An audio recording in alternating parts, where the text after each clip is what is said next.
Thank you for the invitation. So I thought about sharing my experiences working with different models of the British American oil tank car fleet. And it's really a fascinating subject. And before starting, I would like to recognize the work of others that researched that subject before me, and in particular, Mr. Ian Cranstown, T.A. Watson, who took a lot of pictures back in the 1950s and 60s, and Mr. Greg Kennedy, who thankfully shared his own observation with me recently and added a lot of information to this subject. So why am I interested in British American in the 1950s? And it's because I think it's a prototype that goes against the common sense. Most of their cars were painted in colorful paint scheme and not just in black, and 15% of the fleet had 3 compartments. So it's like a model railroad from a catalog. It's not, you don't have to think it's my rule, it's my railroad. It did really happen like that. Also, it was a classic Canadian site during transition era, and they had a great variety of cars due to the way they built this fleet. And we have no excuse not to model these because we have excellent decals available. And for people modeling a more modern era, many of these cars could still be spot up into the mid 1970s.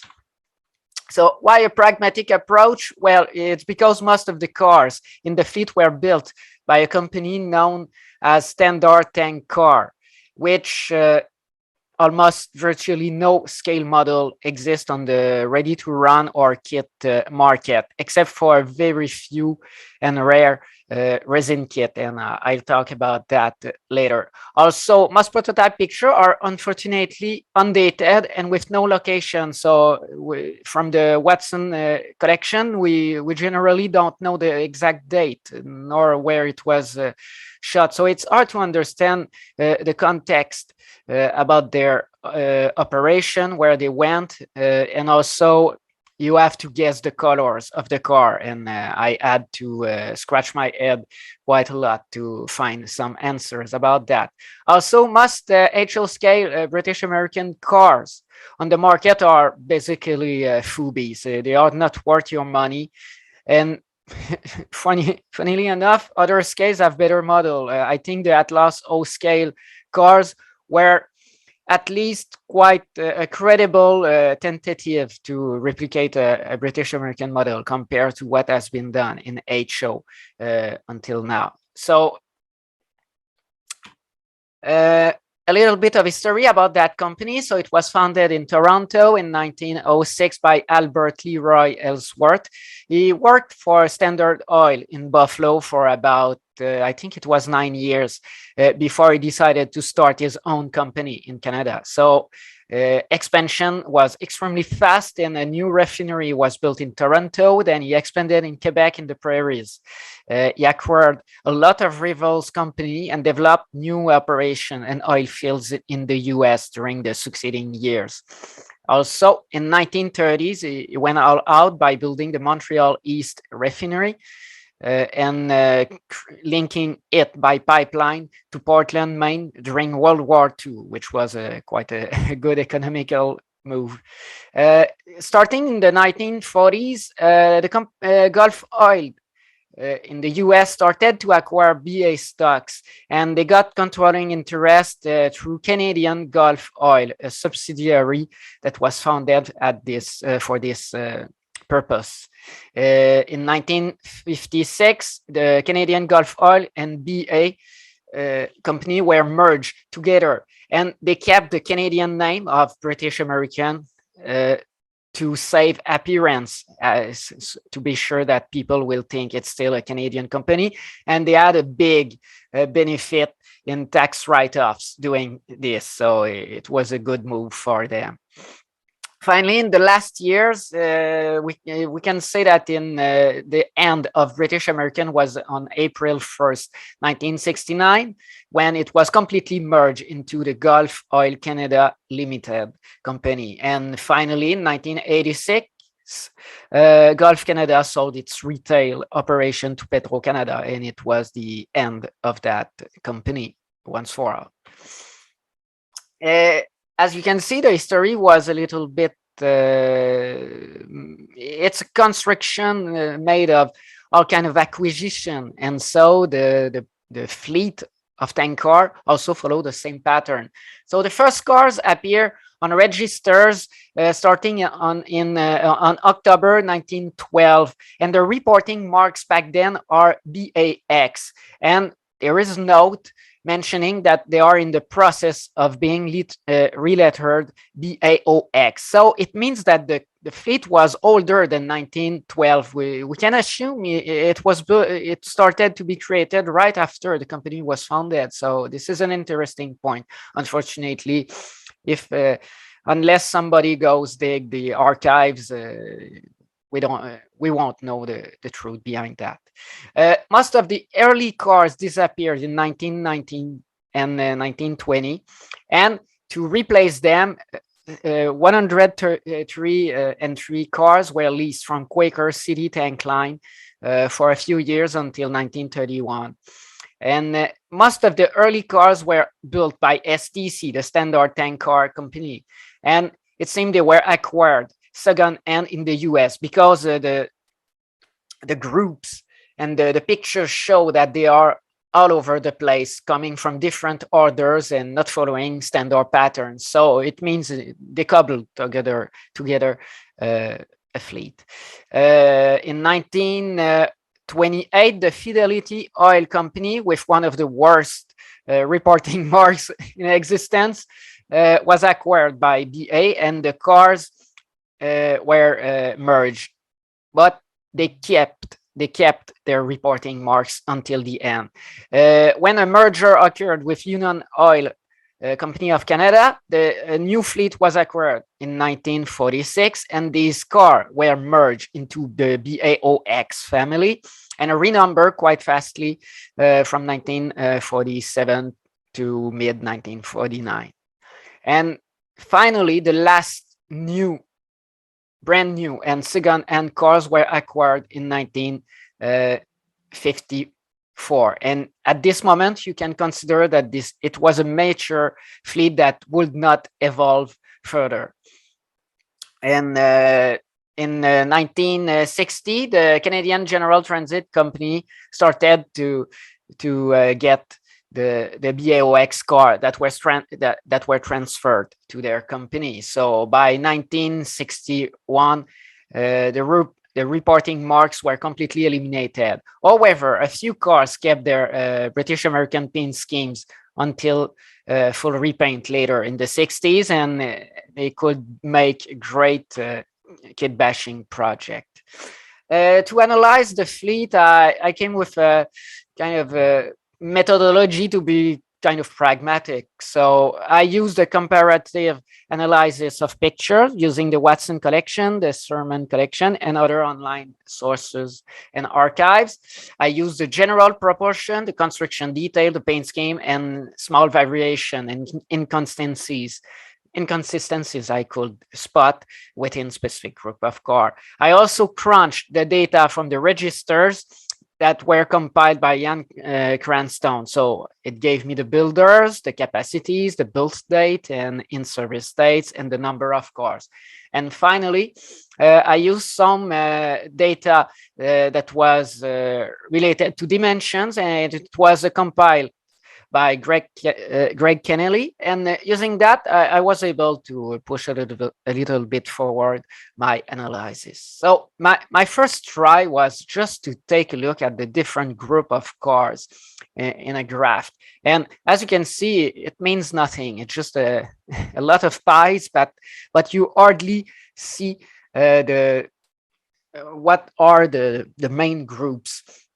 However, we can spot that the 10,000 gallons car by STC seem to be an important group, and that the three dome cars also are a really important group. So what we can say at a first glance is that it was a good mix of very old and very modern cars, and that many small groups that have less than 5% of cars could easily be merged into other groups that are larger, and to create larger families of tank car type.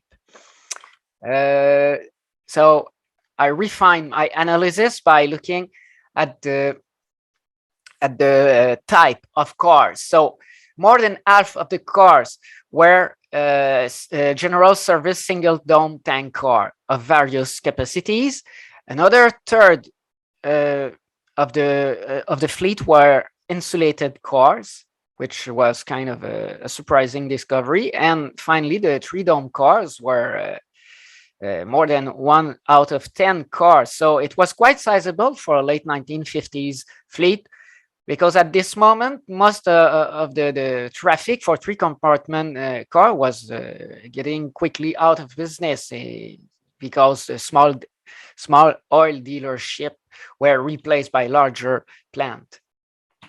There is one two compartment cars, only one, and we have no picture, so I didn't take it into account in my analysis. Another way to analyze the fleet was by capacity. And I think it was one of the most important thing to look at when I started to analyze. So one car out of two is 10,000 gallons. 1/4 is 12,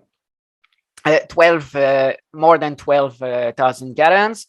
1 out of 10 is 8,000. 1 out of 10 is about 7,000, and 1 out of 20 is smaller capacity. So they are really, really rare, though very interesting models. So why capacity matters? I think it's the fastest way to identify good models for the kit bashing. And when you have found the correct capacity, then you move down to the construction detail. Is it rifted, welded, insulated? And then in some cases, I had to reverse the process, looking for characteristic details, and then found on larger capacity model and shortening this model to fit the capacity. If you look also at builders, it's a little bit harder, because many cars didn't have identified builders, and I had to look at construction detail to find out. And even doing that, I still was left with 17% of the fleet. I didn't know who built them. So basically, half the fleet was built by Standard Tank Company. About a quarter was by CCF. And finally, General American and American Car and Foundry made up the last 5%. Once again, they are really important, the builders, because each of them had their distinctive building details. And so it's a useful way to identify the model. So now we will take that data and try to translate this to model form and analyze this, what is on the market. So modeling the fleet, I decided to try to match HO models to prototype. I had a few criteria. So the first one was by type. Is it single dome, three dome, insulated? Then I moved down to capacities in US gallons, then construction details, and finally by general dimension. And I gave a prototypicalness rating to each car. So if it was accurate, there were almost no discrepancies and a perfect match. And it was indeed a model that was built by the correct builder. Close meant that there were very little discrepancies. And stand-in, well, correct capacity, good approximation of general dimension and building details, but it's still just a stand-in. And full Bs were incorrect capacity, dimension, or detail. in my book, if the capacity was wrong, I just didn't care. I mean, it's the basic, it's the most basic criteria. So if we take an example here, it's BAOX 649. It's a tank car with a 69-inch outside diameter dome. It has 4 steel bands. It is a rifted radial tank, 10,000 US gallons. It has tank saddles, no end beam, double rung stirrup steps. So fortunately, Tangent made the General American 1917 design 10,000 gallon tank car. So this is a rare case where there is a perfect match between a model and a British American tank car. Unfortunately, there is a caveat. Only less than 1% of the fleet were of this design, so they are almost useless if your goal is to have a representative and realistic fleet. So I won't bother to give all the detail of this, but basically I took the register data that Jan Cranstown crunched, and then I compared it to suitable HO scale models, and using a color guide, a color code, I attributed a level of accuracy. So as you can see, when it's green is accurate, close is blue, orange is stand-in, and FOUBs or educated guess when there is no prototype picture, they are in pink. So as you can see, I went through all the fleet. And in some case, you have different options. You can go with a resin car and do some light modification, or you can decide to use a ready-to-run plastic model that is slightly less close, but will need more kit bashing. It's all according to your taste. Honestly, I prefer to kit bash the models. It's more fun. Here, I also added the data that I got from Mr. Greg Kennelly, and it gives an idea of a few group of cars about certain details. Unfortunately, for some cars, we have absolutely no data, and you have to rely on picture. So matching models to real car, I decided to see what were the percentage of HO models that were the most useful. And let's say if you model in the early 1950s, before the modern cars were acquired, you will find out that Tangent is your friend, with about 1/3 of cars coming from this company. Tichy is really useful, with about 1 out of 4 cars that can be modeled with it. And also Walters, that is an excellent source for the insulated cars of the fleet. If you like your old roundhouse, old-time tank cars, they can help to replicate certain very specific cars that made up 7% of the fleet. So these are all very useful models. If we move to 1954, something strange happened, and the Tangent, Tichy, and Walters car drop in number, and suddenly it's blue box Athearn cars that take the lion's share. As you can see, 1/3 of the cars at that time could be modeled using the single dome tank car and the chemical tank car. And I know that most of you will feel it's completely wrong. These cars have no real prototype. There is a lot of mistake on them. But if you start with the mindset that the capacity is correct, you can do a lot of excellent bashing with these. So, as I said, why a pragmatic approach in the beginning? Well, it's because a single most common car doesn't exist on the market yet. It was the standard tank car company car that had a 10,000 gallon capacity. They make 1/3 of the fleet. They had very, very distinctive tank saddles over the bolster.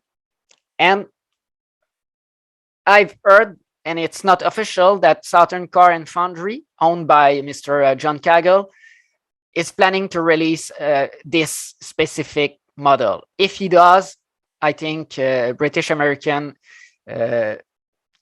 fans could rejoice that now no longer you have to deal with FOUBs, but let's see how it will go down in history.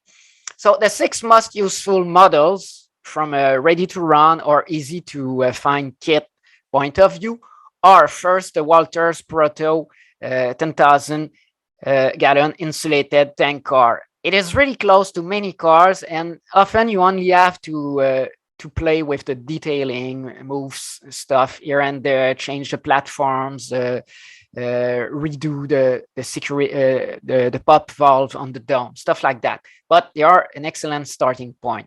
The second most useful car is the Athearn chemical tank car. It can be kit bashed quite closely to several cars from 1952. The Tichy 60 inches dome tank car is also extremely useful. It's very close to a lot of cars. The Tangent General American 3 dome tank car also is very close. The STC cars were modified by NSC using 7,000 gallon tank car. However, the length of the Tangent tank car is almost a perfect fit. And when you try to find out what is the diameter, the difference in diameter between a 6,000 and a 7,000 gallons car, you find out it's about 3 inches only. So it means that car will be about 3 inches lower than the prototype. And I think in HO scale, we can live with that, given that most of the other details are quite good. The 5th most useful car is, as I said previously, the Athearn single dome tank car. Excellent to build the CCF cars. And finally, it's again Tichy with the 54 inches dome tank car. That is quite useful. In terms of resin kit, Southern Car and Foundry made a few ones that could be quite useful. They're very old UTLX 6,000 gallons cars are a good starting point for the older fleet, the older cars in the BA fleet. And also their 8,000 gallon cars are also good to fill some void in the fleet, some void in the fleet.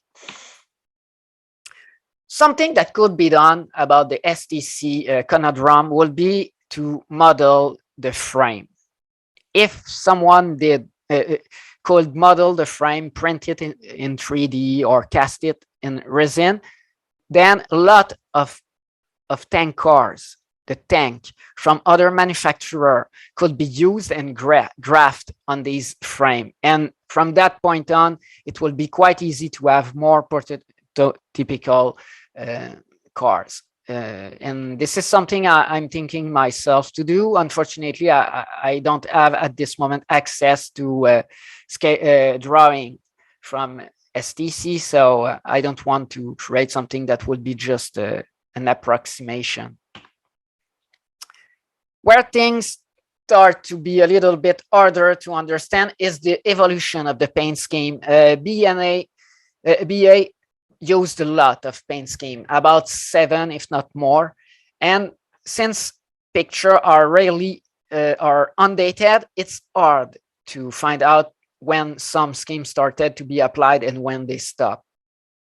And many existed at the same point in time in history. So what seems to have been the first paint scheme was a plain Jane black car with the full company name, reporting marks with horizontal line and full data on the end. There is very little photographic evidence of that scheme because this car had been repainted a lot of time before they were photographed in the 1950s.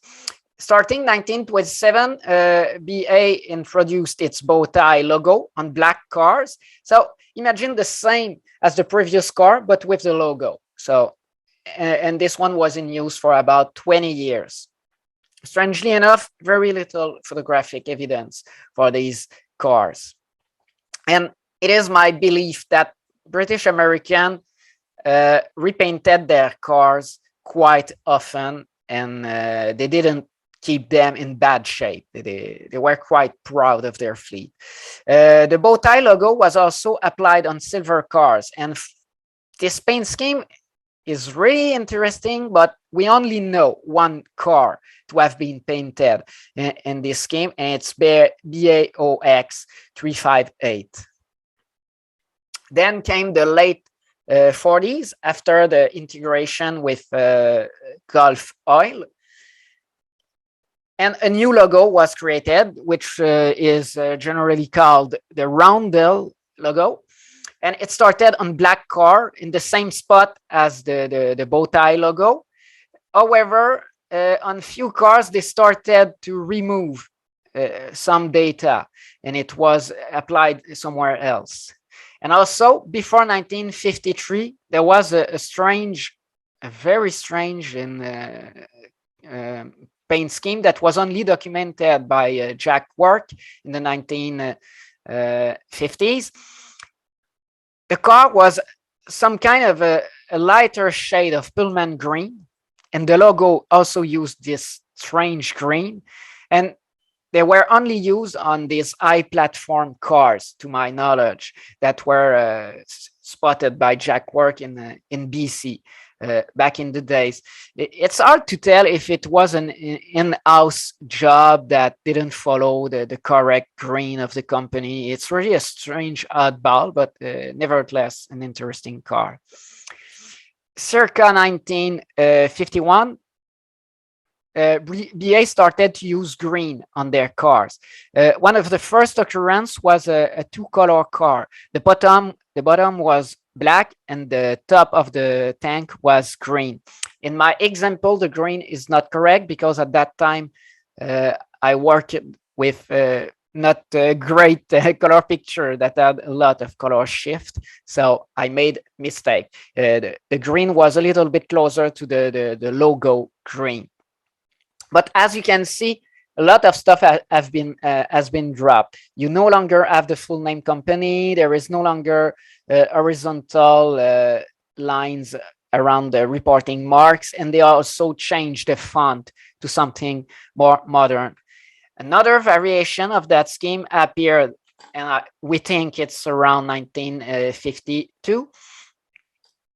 It was a completely a black car, but with silver band. And to my knowledge, the only application of that scheme was on a new set of car built by ACF in 1952. It didn't last long because at the same time, a new paint scheme, and it was the last one, was applied.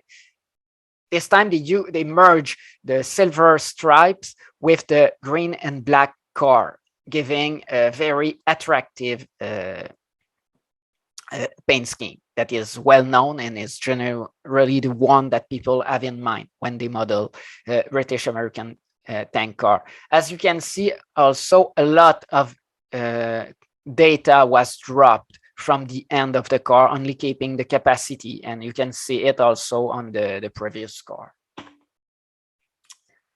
As I said, it's hard to tell what was exactly the color. I think this one by John Riddle, Canadian Railways Volume 1 book, it's maybe the best one I've seen so far, where you can guess that it's the right shade. It seems to be close and maybe identical to the British American tank car green color in their logo. And it would make sense because all their trucks, their road vehicles, use that green. And why will they have used a different corporate color for the tank car? It makes no sense. So I believe when we see difference, it may be only because the green faded under the sun. So far, the cars you have seen that I painted myself, I used Tamiya XF5 green, which is too olive to my taste. And I believe after doing some tests that the Tamiya XF26 dark green would work better. And but probably it should need to be tweaked with maybe other colors to get closer to the perfect shade. Now, when you want to identify if a car is in the black and green scheme, it's quite hard. Pictures are in black and white. And as you can see on the right, my model, if you take it and desaturate the color, you can no longer see easily where is the demarcation between the green and the black. Fortunately, if you have a good eye, you can look at the old picture and spot the color separation. Generally, it is right below the handrail, and you will see the shadow cast by the handrail. And then just under, maybe 1 or 2 inches lower, you have the demarcation between the black and the green. So you have to train your eyes to see it. And on the other car with the silver strips, you will see that the demarcation was aligned with the top of the silver stripes. There were also very oddball paint scheme due to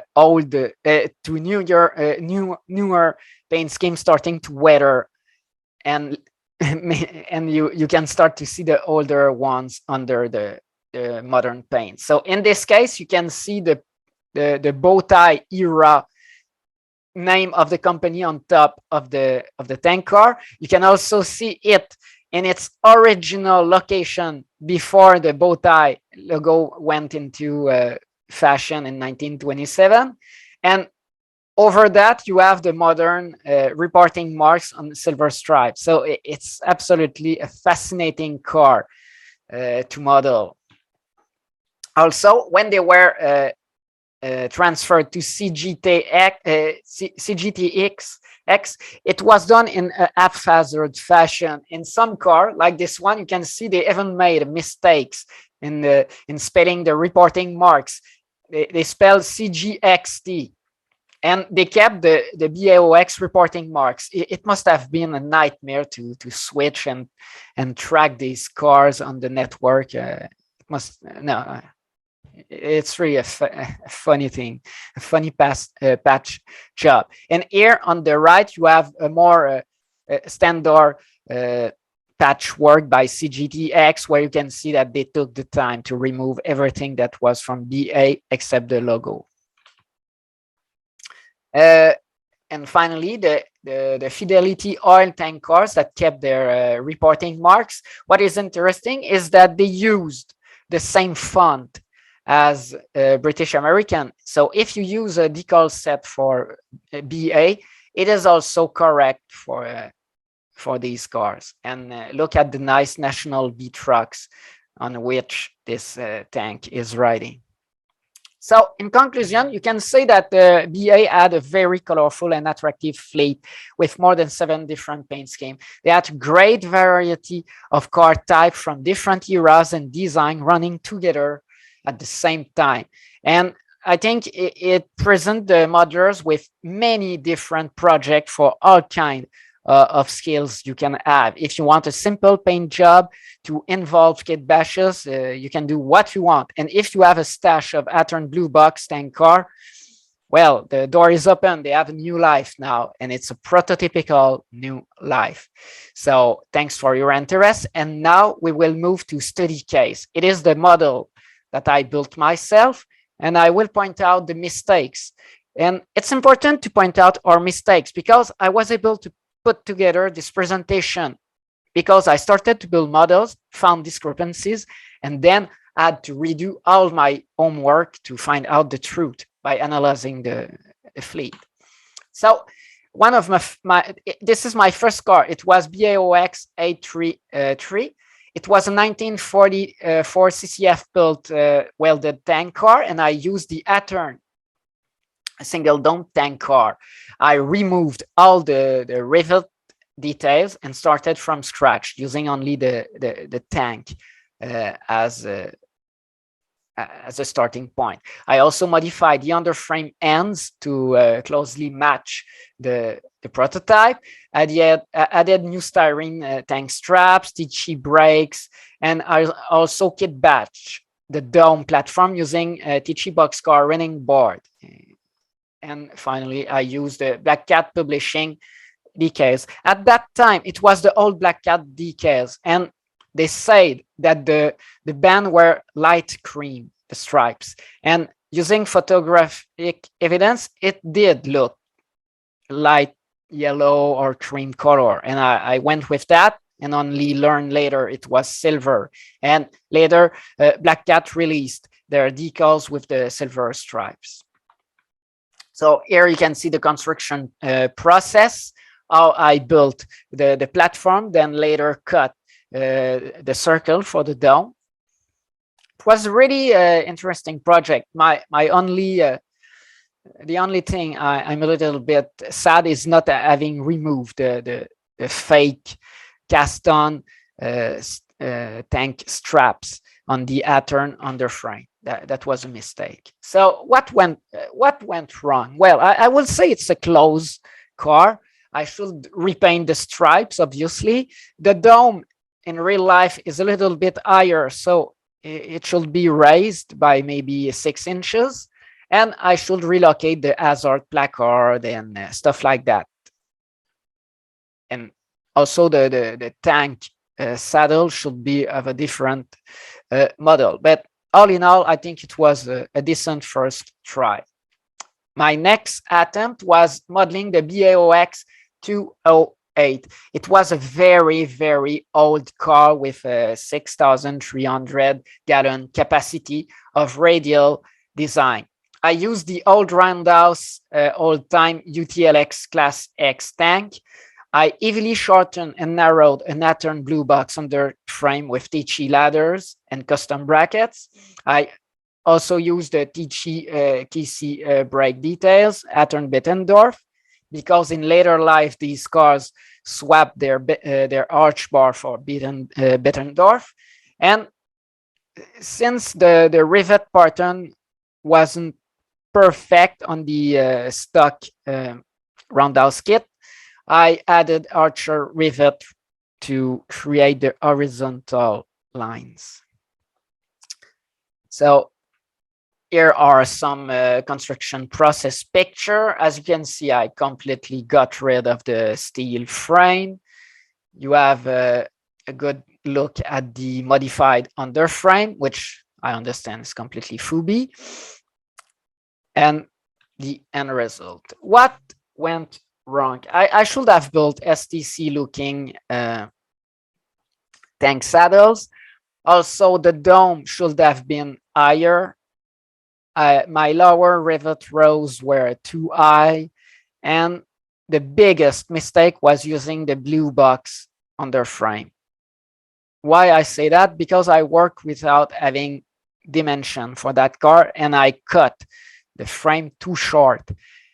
What it did, well, the trucks are too close together, leaving not enough space for the brake rigging. So I had to remove, after completing the model, some of the rigging to make sure the car could run correctly on the layout. And honestly, I consider it as a prototype. I should rebuild this car using a resin kit.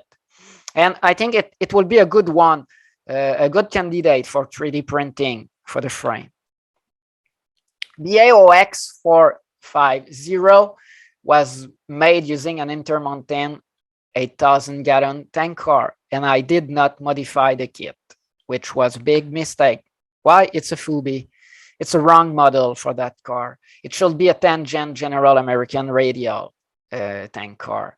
And a funny thing is that if I keep the car as it is and simply renumber it in the 441, it will be quite close to a real car that ran in the fleet. So nothing is lost.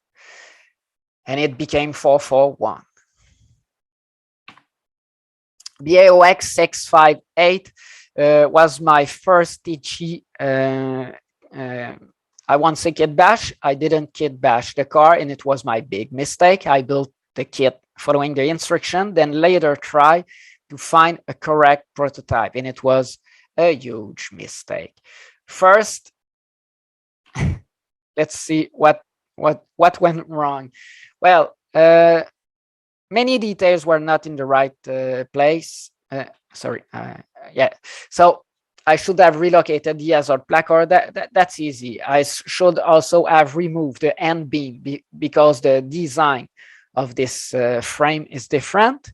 And the biggest offender was the using the wrong dome. I used a 60-inch dome instead of a 54 inches dome. So it was a big mistake. Another car built per instruction was this one. I really wanted this one in my fleet, and it was really fun. However, I could not use the Black Cat decals and had to create mine in Adobe Illustrator following the Black Cat decals as a template to help me create a decent rendition. As you can see, the lettering was not white, so I had to redraw the logo because the Black Cat one had a white underlay. It's close, but in the details, it's not correct. Sure, it should have the STC tank car saddles, but what I find the most offensive is the location of the tank straps. And it's easy to relocate them. They should be at the end, at the very end of the car, near the rivets. And also, you can see that the one in the middle are more spaced than what is the case on the TG car. And I should have used a smaller dome once again. BAOX 659 was another interesting one because it's the attractive two-color paint scheme. It's still close. As you can see, I should have modified the underframe ends. And once again, as you will see, it was a wrong dome. And one thing I found out looking at many pictures is that it seemed it was a standard for British American to only have a platform on one side of the dome and no platform and no ladder on the other side. So if you model a car, try to find two pictures of it or two pictures from the same subgroup and find out if they have two or only one ladder. BAOX 384 was another easy one, and I think you can start to be able to spot my mistake by yourself nowadays. So I used I should have used a 54 inches dome. Tank straps are not in the right place, and the end of the frame is not right. So it's all these small details. So imagine you can build a TG cars almost per instruction, but if you move these little details in the right place and make some very, very easy kit bashing, you can get quite a decent car without effort. Now that they are painted, it's a nightmare. I must start from scratch. This one was a very, very funny one. It was built using an Athearn 3-dome tank car. It represents a car rebuilt by NSC into a 3-compartment car using an older STC car. I had a lot of fun because I found out the tank diameter was almost spot on. So I decided to see what I could do. So I shortened the car, then re-glued it together as a more compact car following the prototype proportions. And I also shortened the underframe and did some modification. As you can see, following a trick by Tony Thompson, I raised the middle dome using another another Athern dome that I cut from another shell. So you can really do a lot of stuff with this car. So I consider it a stand-in and not close enough to my taste because there was a lot of compromise. You see, the platform should be higher. I should have inverted the dome because the safety valves are not on the right side. The domes are too large. They should need 2 safety valves and a lot of small details like that. But at the end of the day, I still consider it looks quite nice. And if I had to redo the same car, I think I will start with a Tichy car. So now we move to proposed kit bashing project. I didn't build this one or only started, but they should give you ideas about what the other cars that you can model. So as I said, you can use the Tichy car to model the 3-dome tank car. And it's quite easy. You have just to move around some stuff and draft new shortened domes. And if you are really minded, and I think it's well worth the effort, rebuild the bolster to look like STC ones. Another very fascinating project I'm building right now is BAOX cars that were built by CCF and ACF in 1952 and 1954. They were insulated tank car of large capacity. And you start with the Athern car. What you have to do is simple. You trash the platform because it's too coarse and unrealistic. You create new platform and add new ladders. You also replace the stanchion that hold the railings, create new saddles, modify the end beam, remove the, as you know, there is 3 outlets for a single dome tank car, so it's completely ridiculous. So you remove these and you change the brake rigging and you have a very nice car. Here is one in the building process. As you can see, I sanded down every rivets on the shell. Every saddle details were cut down too. And at this point, I will need to remove the rivet from the Tichy dome because it was of welded construction. The tangent 3-dome car is a no-brainer. You remove some details, replace the grab iron because on many British American tank car, the dome grab irons were fully circular. They were all around the top of the dome, and it's a nice feature. So since we are working with a costly model, the expensive one, it will be nice to have great details to complement the high quality cars. Also, you have to add more tank straps in the middle per prototype. The Walters Proto insulated car is also a very neat candidate for kit bashing. You only move around a few things. They only add one platform on one side, and you can rebuild the top of the dome. I will completely cut the top and add a flat slab of styrene, just like the prototype.